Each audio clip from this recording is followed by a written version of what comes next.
Blake's history lessons were tough for Ruby. They were just as boring as Professor Port's class. More so, in fact, because it was such a boring subject. But what truly made it worse was how quick the teacher was to notice anyone goofing off. There was no chance she could get away with sketching or sleeping when he was around, which meant the small girl had to sit through the grueling 2-hour session with nothing but a textbook and his rapid voice for company. It was torture, basically. Cruel, unusual, and well designed for slowly driving her insane. Which is why it was really no surprise when her mind started to wander. She knew Pyrrha would quickly grab her attention if the teacher asked her something. She was cool like that, so there wasn't any real risk. She wondered how her dad and Zui were doing, how the gang back at Signal was holding up. Would they even really remember her anymore, or had they already replaced her? They sounded pretty jealous in their last few messages to one another, and that had never been a good sign when she first started out at Signal. Being good, being a prodigy, it had just driven people away. Ruby shook her head to dispel such thoughts. That didn't matter anymore. She had great friends here with Pyrrha, Ren, and Nora. Her big sister still with her too. Along with her team, well, sort of. The jury wasn't just out on whether Weiss actually considered her a friend. The jury was missing, presumed dead. Blake was... yeah. Blake was Blake. It was hard enough trying to figure out if the girl even liked Yang, and why wouldn't she? Yang was awesome. And Jaune was a friend too. Sort of. Why do I have so many sort of friends? Nah. He was definitely a friend. He just wasn't good at expressing it. Or at expressing much at all, now that she thought about it. She just wished her partner could get on with him a bit more. A sigh escaped her as she looked towards the tall girl beside her, and then to the blonde boy further down the row. He was slouched over the desk again, fast asleep. Not that it came as a surprise to her, or anyone really. Even Weiss seemed to have not noticed, and she was the strictest person around. Ruby wondered if that was because Weiss had gotten so used to his falling asleep that her brain didn't actually class it as unusual anymore. The smile that had spread across her face at that thought died an ugly breath. If Pyrrha didn't like Jaune, did that mean she would ask Ruby to make a choice between them? She said she wouldn't. Pyrrha had pretty much stated flat out. But Ruby knew from experience that what people said and did were two different things. Maybe she wouldn't do it in a nasty way, but there was a good chance Pyrrha would get upset at him and then try to keep her away. If Ruby then went and defied her, she might be hurt at Ruby too, but if she ignored Jaune, he might be hurt. Well, if he even ever felt like that. No, that was silly. He wasn't a machine. He was a normal guy. Of course he would be upset. What was it that Pyrrha had said she didn't like about him? His apathy? Why did it have to be something confusing like that? She knew what the word meant, of course. She was 15, not 5. But it wasn't something easy to fix like not enjoying cookies or thinking the color red sucked. Not that anyone who thought either of those things even deserved to be fixed. But still, Pyrrha and the rest got really angry at Jaune over what he'd done about the Faunus girl. I don't get it though. He helped her. Or he got Yang to help her. Isn't that enough? Sure, his reasons for helping her were bad. She got that. But at least he had helped, right? That had to count for something. If he hadn't really cared, if he really didn't give a damn about what happened, then he wouldn't have done anything at all. At least, that was what she thought. He did care. He just didn't know how to express it. AKA, he was shy, awkward, a nerd, just like me. Maybe that was why she found it so easy to connect with him. Maybe that was why she had felt that weird feeling of safety when she was sat next to him. Because in a strange way, she kind of understood his silence more than she did small talk, deep conversations, or, yang forbid, flirting. Not that anyone's gonna flirt with me when I'm 2 years younger than anyone here, and every girl around me has figures like this. Well, except Wise. Not that she would ever dare mention that. She'd seen what the girl had done when Jaune had mentioned something like that yesterday. Yep. People might call her awkward, but no one ever called Ruby Rose stupid. At least, she hoped not. Nah, no way. Right? Mr. R? Ruby jumped in her seat, nearly making a complete idiot of herself as she gasped. Pyrrha's hand settled on her arm, and then a second later, as the small girl's breath evened out. Okay, it wasn't her, unless she'd gotten engaged while she'd been lost in her own head. In a stark contrast to her, which was kinda annoying, Jaune didn't so much as flinch when he was awoken. One blue eye blinked, a yawn fought its way past his hand, and then he slowly rose, like some great leviathan bringing itself up from the bottom of the sea. Professor Oblecht waited, though there didn't seem to be much patience in the way the man's fingers tapped his arm. Glad to see you with us, Mr. Ark. Perhaps you can show us how much you studied after our previous lesson. Uh-oh. Jaune had gotten the question wrong last time, and Oblecht had warned him that he would ask another. Sure. Jaune sounded confident at least. Well then, we were discussing the Color Revolution in the Atlas while you were busy catching up on lost sleep. Do you know what Atlas was called before the Color Revolution? Yeah, Mantle. Good, very good. The teacher nodded. And of course, the revolution itself overthrew the old leadership of the kingdom, instilling a council like our own, although now of a strong military command structure. Now, are you able to tell me the name of the man who organized this coup and installment of the new leadership? Weiss looked like she wanted to answer, but wasn't sure if she was allowed to. The stern stare she fixed on her partner seemed to suggest she was trying to telepathically send the answer across. General... He paused. Erection? Weiss's face hit the desk, while a few people sniggered. No, Mr. Ark. The teacher sighed. The coup was led by General Ironwood. The laughter got louder, and Ruby flushed at noticing the similarities.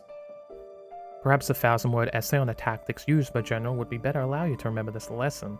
I expect it on my desk come Monday. When you say 1,000 words... Jaune began, somehow ignoring the ferocious kicks of Weiss telling him to be quiet beneath the table. I mean 2,000 words, Mr. Ark. The teacher corrected. Would you like me to think on it again? No, sir. Very good. The man turned back to the board and began to write notes down onto it, orating the entire time. Ruby watched with a forlorn expression as Jaune slouched back onto the desk. His team didn't even seem surprised, with Yang just reaching across to pat his back. A wad of scrunched up papers bounced off the back of his head, followed immediately by laughter. Ruby spun in her seat, eyes flashing as she tried to find the person responsible. A few guys in the rows behind them gave each other high fives, as others continued to laugh. Some even pointed at him, no doubt spouting insults and cruel words. She wanted to go up there and make them stop. Wasn't this a school? Didn't it make sense that people wouldn't know the answer to things? That was why they were here after all. So what was the point in laughing at someone who hadn't been able to answer? She'd been a good student. It was hard not to be with Dad, Uncle, and Yang. But even she'd gotten things wrong every now and then. They laughed at her too. Though she had noted at that time they didn't laugh at other people who made mistakes. The first few weeks of Signal had been the worst. She'd honestly thought about quitting. She'd even spent a dinner or two crying in the toilets.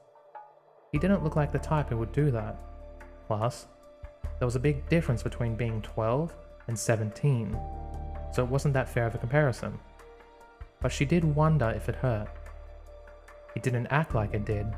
In fact, he didn't even seem to notice the people teasing him, even if the rest of his team did. He never seemed to care about it either. But, did that make it true? She tried to pretend it didn't bother her as well. For all the good it had done, Yang had seen through it almost immediately, and though it had taken the older girl a little longer to coax the full story out, she managed it. The bullying had stopped soon after, though for some it had been replaced with reluctant fear. That was Yang though, always coming to her rescue whenever she wanted it or not. She both loved and hated that about her sometimes, though the love always won out in the end. Even when she borrowed her video games and didn't give them back. And then when she did, they were all damaged. No. She was focusing on the problem before her, not the unforgiven and definitely unforgotten hours of the past. Jaune acted like he didn't care about what people said about him. That didn't necessarily make it true. What if he was hurting, just like she had been? What if he was silent because he didn't want help, or because he didn't think anybody would help? What if he thought they would just watch, like they had with the Faunus girl?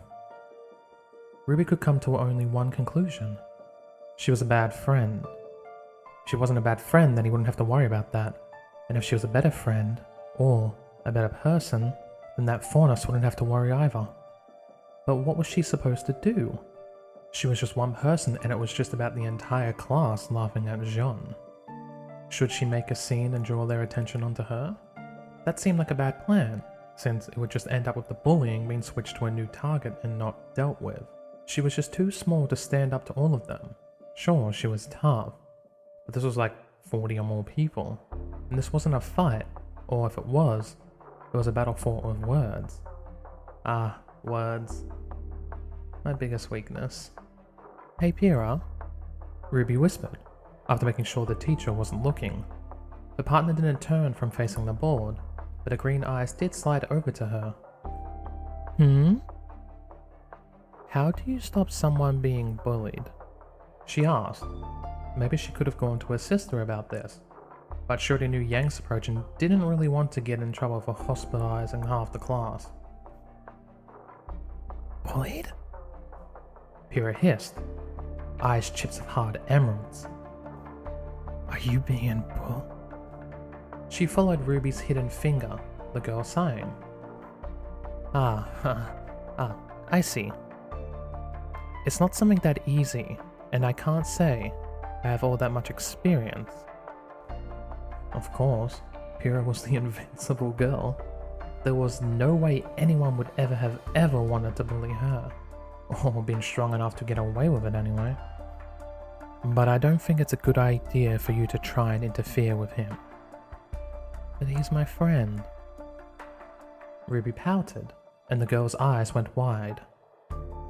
You said you wouldn't. I don't mean because it's him.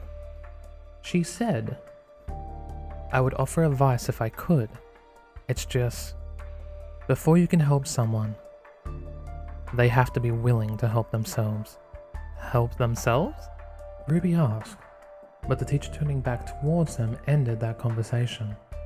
The two continued to pretend to pay attention, while Ruby mulled over those words. If anyone could help themselves, then there'd be no need to help anyone, would there? But that wasn't exactly what Pyrrha had said. Did Jaune not want help? She looked at him again, and wouldn't Yang have something to say if she knew how much that had been happening lately? Jaune was awake now, likely knowing that Oblek had an eye on him, but his eyes were still heavy, and he yawned occasionally.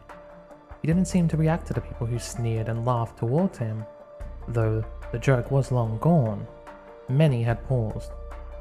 If Ruby were being honest, it didn't look like he wanted anything, other than sleep, maybe.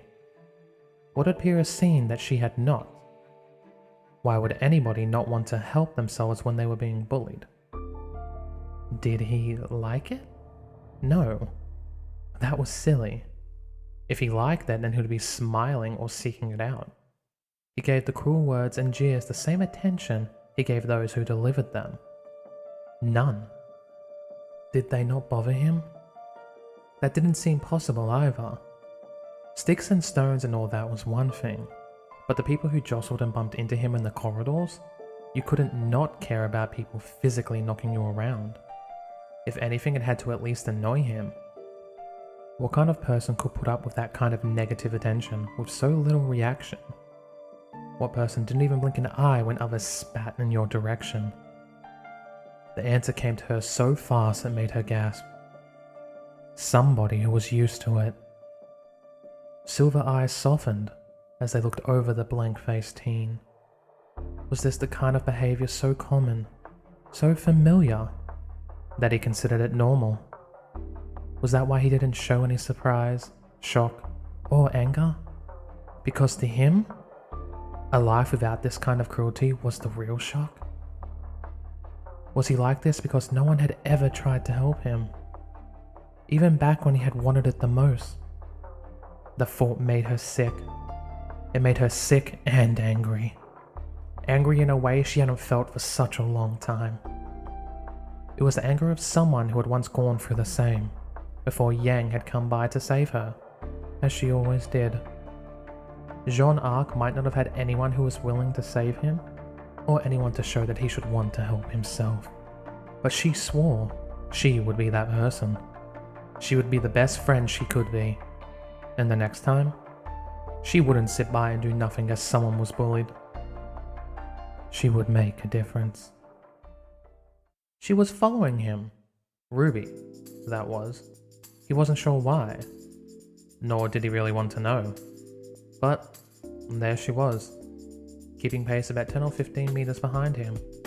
Not that he could mythically sense that, what with the corridors filled with other students.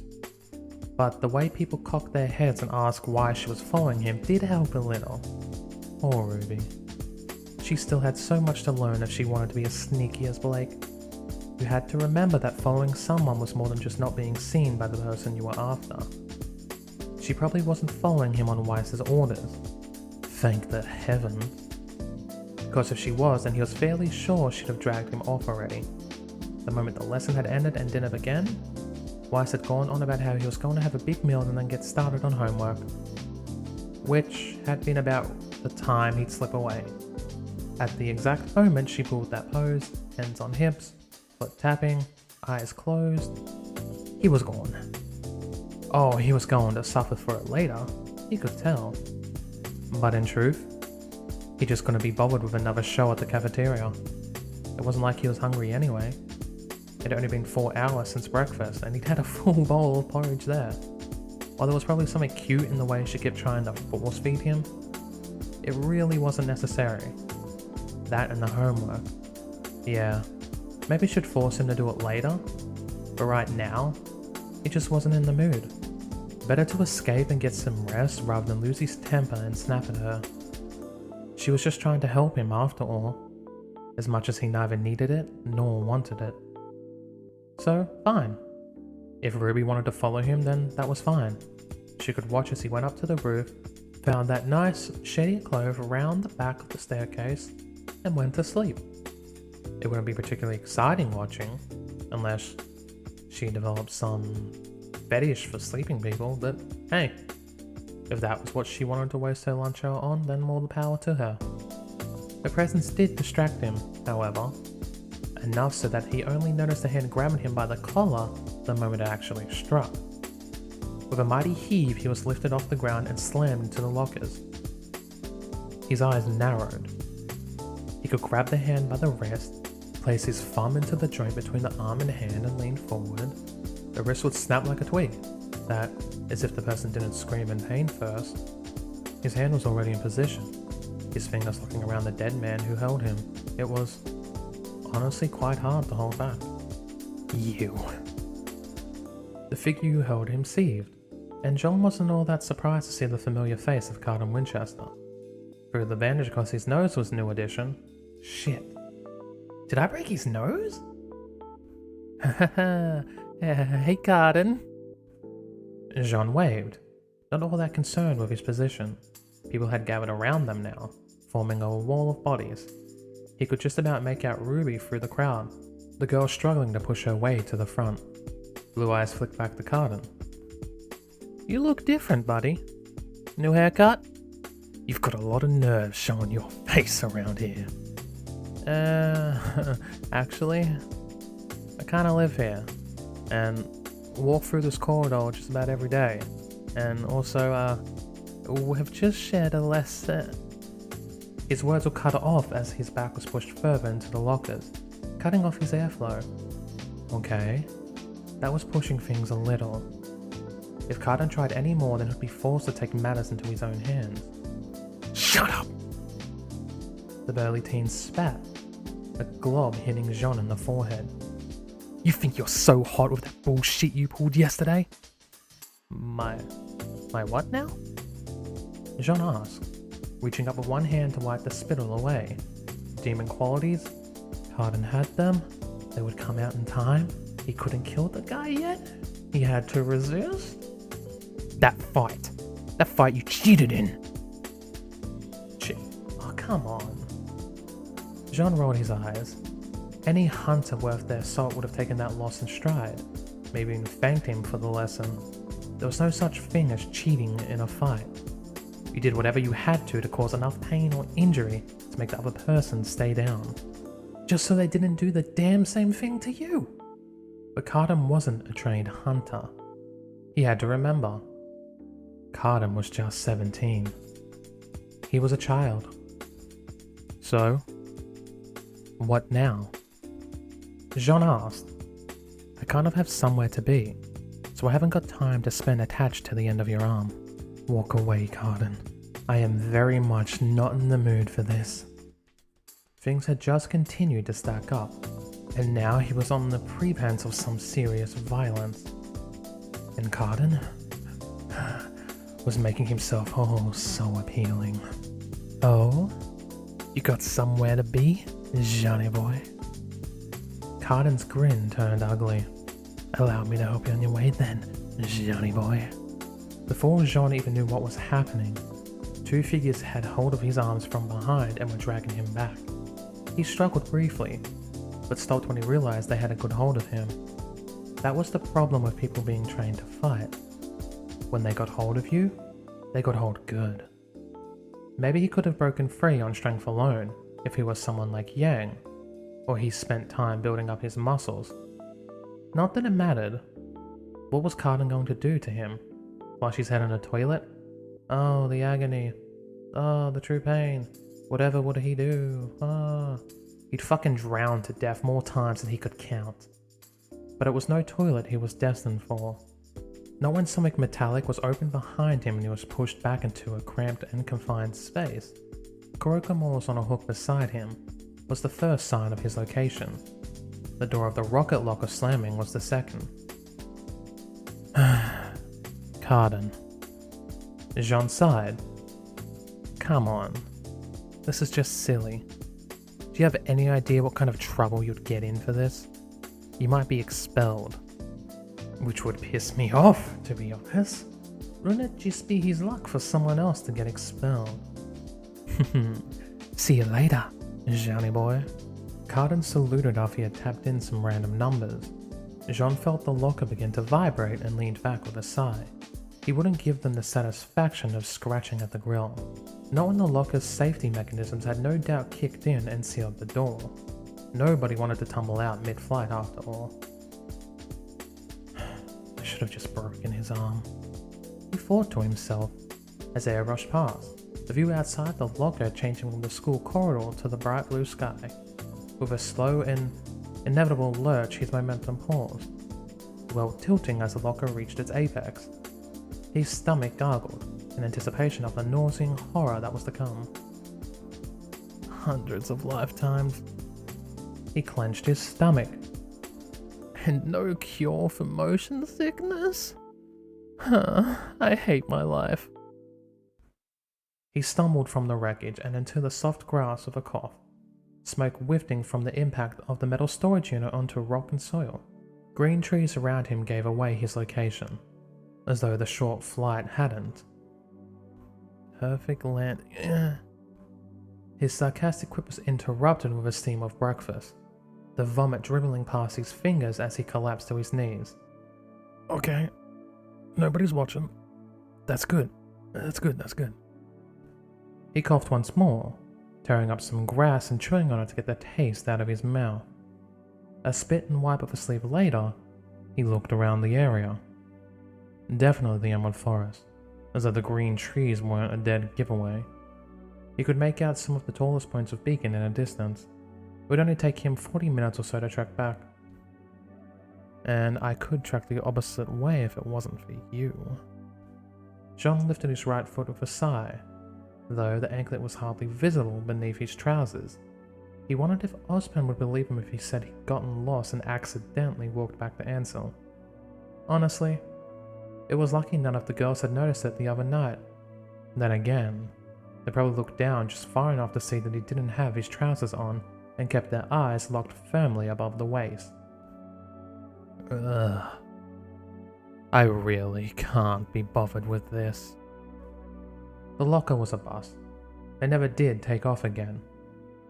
Not that he was sure how the school could keep replacing them so easily. With a put-upon sigh, he pulled Kurokamore's out, expecting it for dirt before strapping it to his waist. His guitar came out a second, the same one that his family had gifted him just a few years ago. There was no way he would leave that behind, which just left textbooks and school supplies, all supplied by Beacon and Ozpen, and all very expensive. And nothing of value lost here. Jaune cheered and slammed the locker door shut, except for this time, that was. He wanted to catch a quick nap with that. Not exactly something he could do in grim territory. Cardin bloody Winchester. I really thought he'd gotten off my case after I humiliated him the other day. Cheating or not, Cardin was the kind of man that respected strength. Surely he'd felt the strength behind that strike. In the recent repeats, Cardin had never even bullied him, mainly because he made his skills clear from initiation. I guess I forgot all about him, since I hadn't had to deal with him for decades. That could be a problem this time. The bullying was easy to ignore. Compared to what he'd been through in the past, he hadn't been joking with his surprise when Weiss made him first aware. He honestly hadn't noticed that he was even being bullied. Maybe it was the fact that they had pointed it out which made it so obvious, but whatever the case, it had clearly become a bigger problem than he expected. Cardin's the ringleader too. Jaune pushed aside some loose branches as he stepped over a rotten log. Most people will laugh and talk, which is fine, but Cardin's the only one with the guts to actually do anything. Was that a good thing? Did that make the guy brave or stupid? Either way, he was going to have to deal with Cardin at some point, and it's not going to be forever for. He grimaced. Another sense of the word. There was no way he was going to make a scene by saving Cardin from an Ursa. But he wasn't willing to up and let the guy die either. Not like that. Not for being a bully. If he made sure not to get involved in whatever the asshole was up to, then nothing would come of it. Someone might end up getting stabbed, but it wasn't a big deal. Winchester could have his laughs and life would go on. A growl from nearby caught his attention. The sound was familiar and low, the granite being slow drawn across the rock. Kurokamore's clicked quietly, blade loosened in its sheath. Beowulf, his mind noted. There was no fear in that thought, no hesitation. Instead, he calmly waited as the beast circled behind him, remaining in the bushes. No doubt it had been attracted to the crash site and stalked its prey from there. The why and how didn't really matter. The bushes rustled, and with a loud roar no doubt meant to intimidate him, it leapt through the air. Jaune turned lazily, catching the sight of it bearing down towards his head. He rolled his eyes. A quick step forward and down.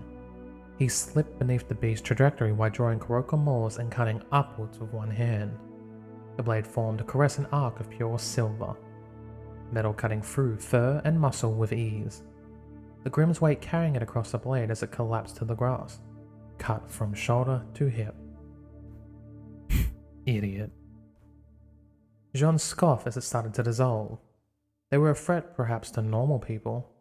One had even managed to critically wound him, though he had been both unarmed and without aura at the time, but they really were nothing more than common trash. There was a reason completely green students could be fired into a forest filled with them. More growls started to emanate from the trees around him. One hand fell to his sheath, but after a second's pause decided against it. He wouldn't need his shield for this. He was out of shape, not out of practice. "Come on then," he called. "I've got a nice patch of shade with my name on it back at Beacon, and you're wasting my time." It was always a flip coin as to whether Grin understood human language. They always seemed to react to it, but maybe that was just hatred, even towards the words spoken by them. Either way, the moment had finished. A number of shapes blurred from the tree lines towards him. They were mostly bay wolves, though a couple of juvenile nevermore glided above them. Mindless barbarism. In some way it could be terrifying. It would be when Beacon fell. But that was an isolated event, and the true panic had come from how many, and how the White Fang escorted some Grim inside. Too many opponents from too many angles, with dangerous terrorists chipping in and Atlas robots doing what they did best, messing up. This was nothing like that. A step to the side had the first opponent missing. Jaune pushed into broken guard, using the flat of Crocomorse to spin the beast around so that it stood between Jaune and the next opponent. The beowulf cried out as its allies' claws pierced into its spine, but it was soon torn away and discarded by its kin. He took the weapon in a two-handed grip, sliding his left hand down to the bottom of the pommel and using it to flick and twist the blade as he deflected a strike to the right. A quick step in and an elbow to the face staggered the beast, before he completed the motion and drew the blade back across its neck. The head fell back in a burst of gore, sinew and tiny thread of muscle all that held it in one piece. But he had already turned to the next foe, reacting to an angry squawk as he battled a Nevermore out of its dive. It hit the ground in a cloud of dust, only to crunch as his boot slammed down onto its back, carrying him and the sword into the ribcage of another lupine monster. Drew and flick, blood splattering behind, only to spin and slice, a slender clawed arm cartwheeling through the air, step to the left, cut down, withdraw, flourish, and deflect, then slide between the third and fourth rib, a quick turn to push the impaled enemy into its brethren, even as his spine came up to catch a Nevermore by the beak and slam its body into the breastplate in an explosion of feathers. A guttural laugh bubbled from his lips. Gods. They were a joke, weren't they? This is what hunters had been raised to kill for generations, and they had gotten damn good at it too. In the end, it was never Grim which did them in, at least. Not on their own. People call you monsters. He smiled and shook his head, looking over the disappearing enemies. But really, it's us who are the real monsters. It was people like Cinder and Adam, like Torchwick and Neo who were the beasts that killed hundreds, thousands of innocent people. It wasn't mindless, muscle charging into its death over and over, like the one he stepped into, using brute force to bat its arm aside before his shoulder cracked it into a tree. It roared in displeasure, but he soon put a stop to that. His left hand gripped its face, forcing the jaws shut as he pushed its snout towards the sky. Kurokimorse was almost gentle, as it pushed through the throat anyway. The beast sagged in his grip, and as he tore the blade back out, it slumped at his feet. No. It was the enemies who feinted and dodged, who planned and strategized, who lured into traps and used numbers to their advantage. The monsters that would watch and wait, who would judge whether they were strong enough, and if they weren't, would stack the deck in their favor, or wait until you were weak. It was the monsters with minds that were truly terrifying. They were the ones he feared. But this was fine. This was perfect. Beacon was a problem. It represented everything which filled his stomach with dread. It made his mind heavy and his heart ache. More so when he saw people like Pyrrha, his partner and the first woman he had truly loved, look at him with disappointment or anger. When he saw Yang cringe when she met his eyes. When he saw distrust in Blake. the disappointment in Ren, the sadness Nora tried to keep hidden. It tore at him. That was to be expected. From all them, no less. He didn't think he could have loved them half as much if they had been the kind of people who would agree with how he acted. And it wasn't like they knew the full story anyway. They never would. What use would it be but to fill them with terror? They were all going to die, whether they liked it or not, whether he liked it or not. Getting close to them would just make it hurt all the more when they did, when he had to stand aside and run away while they did. That didn't mean it was easy either. Weiss with her nagging, Yang with her teasing. Hell, even Blake's caddish looks filled him with not dread, but with fond amusement. The sheer amount of stress that caused inside was incredible. He couldn't deal with it. Already had gone and snapped at Cardin. Would one of them be next? They might have been, were it not for this beautiful opportunity. More. He laughed. The sound so loud and filled with joy that a few of the Grimm must have been baffled.